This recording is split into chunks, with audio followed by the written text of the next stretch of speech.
Shalom alaihim Besem Yesua Hamasyah. Salam sejahtera di dalam nama Tuhan Yesus Kristus. Bapak Ibu peserta Sekolah Tinggi Alkitab, kita masuk di dalam pelajaran nomor 082 ya. Ini judulnya Kunjungan Ratu Seba ke Salomo. Seru ini nanti ya. Soalnya di luar sana nanya melulu ke orang Kristen ya. Ya, kita tetap exciting dan kita harus paham di atas rata-rata ya. 1 Raja-Raja pasal 10 ayat 1 dan 2. Ratu Seba mengunjungi Salomo untuk minta hikmat Salomo dengan teka-teki. Nah, ya. Ratu Seba ini datengin Salomo lah, pengen lihat hikmatnya Salomo. Dia udah menyiapkan teka-teki ya. Kuisnya apa, teka-tekinya? Begini saudara-saudara, kita belajar Alkitab ya. Saya nanya kuis, apa teka-tekinya? Kalau di Alkitab tidak disebutkan, jangan nafsir. Ya. Jangan menafsir. Itulah hebatnya Sekolah Tinggi Alkitab. Ya, Alkitab menyebutkan enggak? Seba datang ke itu maksudnya ingin membawa teka-teki, ingin ngasih teka-teki ke Salomo. Terus teka-tekinya apa? Itu kuisnya. Terus kuis kedua, dari mana asal Ratu Seba? Linknya 1 Tawarikh 1 ayat 32 ya. Terus, apakah Seba itu Bilqis? Enggak apa-apa, ini saya sengaja tanyain ini. Ya, karena di luar sana, saudara, lebih kenceng dia mengklaim daripada Alkitab. Alkitab kan mengatakan Ratu Seba. Sekarang kuisnya, dari mana asalnya Ratu Seba? Berkali-kali saya katakan, bedanya pelajaran Sekolah Tinggi Alkitab dengan sekolah teologia adalah, kalau di Alkitab tidak ditulis, jawab saja tidak ditulis. Nggak usah ditafsir, terus Anda link ke Google, ternyata Ratu Seba berasal dari Ethiopia. Itu tafsir. Bedanya Alkitab sama sekolah teologi di sini, saudara. Ya, saya nanya kuis, dari mana asalnya Ratu Seba? Ya, saya kasih link 1 Tawarikh 1 ayat 32. Kalau Anda searching di Google, ya jawabannya biasalah, tidak ada di Alkitab. Ya, Seba disangkut pautkan dengan anaknya, cucunya Ibrahim dari Ketura katanya. Di situ ada Seba. Terus ya namanya sama Seba, yang namanya Yusuf juga banyak. Terus dibilang, ini Ratu Seba nih.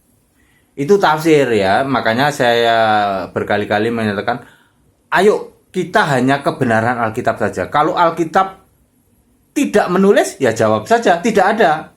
Tidak, atau tidak ditulis, gitu aja. Nggak usah nafsir ya, oke. 1 Raja-Raja 11, ayat 1. Salomo jatuh dalam penyembahan berhala karena, wah ini dia ya, banyak perempuan asing gitu. Salomo jatuh dalam penyembahan berhala karena memiliki banyak perempuan asing. Ayat 3. 1 Raja-Raja 11 ayat 3. Istri Salomo ada 700, gundiknya ada 300. 1 tahun 365 hari. Istrinya Salomo 1000. Berarti satu istri digilir 3 tahun sekali. Ya saudara-saudara ya. Ya.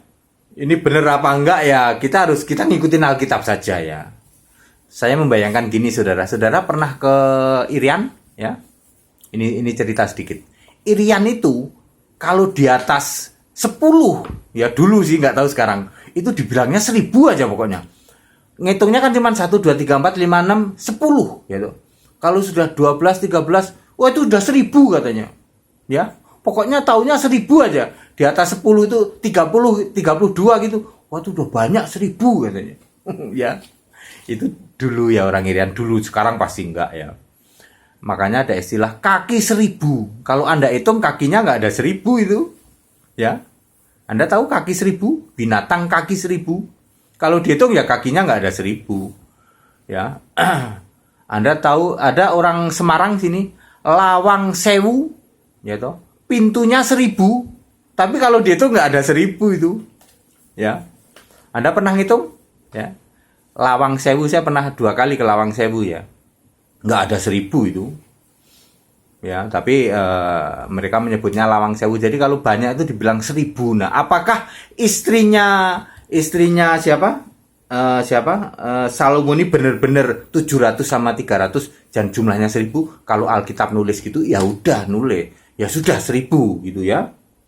Kuisnya, sebutkan ilah-ilah lain yang akhirnya disembah Salomo. Sebutkan 4, ya toh, 4 ilah-ilah lain. Gara-gara bini-bininya nih, ya, akhirnya disembah oleh Salomo. 4 ilah ya. Ayat 11, 1 Raja-Raja 11 ayat 11, hukuman Tuhan atas Salomo yaitu kerajaannya akan dikoyakkan. Ayat 42, Salomo memerintah selama 40 tahun. Ayat 43, Salomo mati dikuburkan di kota Daud. Sekarang kuisnya, apakah Salomo masuk surga? Ya, saudara-saudara ya. Salomo kan tukang kawin, bininya banyak, udah gitu terakhir nyembah berhala lagi. Terus pertanyaan kita, apakah Salomo masuk surga? Itu ditanyakan dari luar sana, saudara. Ya, Salomo yang diagung-agungkan menulis apa itu? 3000 Amsal dan 1005 nyanyian. Di Alkitab kan Amsalnya banyak itu. Terus mereka tanya itu orang di luar tuh, Salomo itu bininya aja 1000. Terus di akhir hidupnya nyembah berhala. Sekarang kita tanya, kitabnya orang Kristen, Alkitabnya orang Kristen, ada tokoh namanya Salomo nulis Alkitab, salah satu bagian di dalam Alkitab, kitab Amsal, dipakai oleh orang Kristen. Sekarang dia tanya, emangnya Salomo masuk surga? Tukang kawin.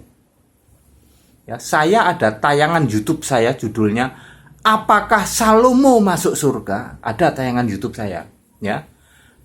Nanti saya sertakanlah di dalam sini ya untuk membantu menjawab apakah Salomo masuk surga. Saudara-saudara, kita berpegang pada Alkitab, jangan tafsir ya. Sekali lagi, para peserta sekolah tinggi Alkitab tetap semangat dan tetap pegang prinsip di atas rata-rata. Kita hanya berpegang pada Alkitab. Kalau Alkitab mengatakan ya, ya. Kalau tidak, tidak. Jangan tafsir. Nggak usah cari-cari di tempat lain. Ya. Alkitab saja. Ya. Baik, itu pelajaran nomor sudah saya sampaikan ya. Shalom Aleihim. Nomor 82 ya. Pelajaran nomor 082. Shalom Aleihim. Haleluya. Amin.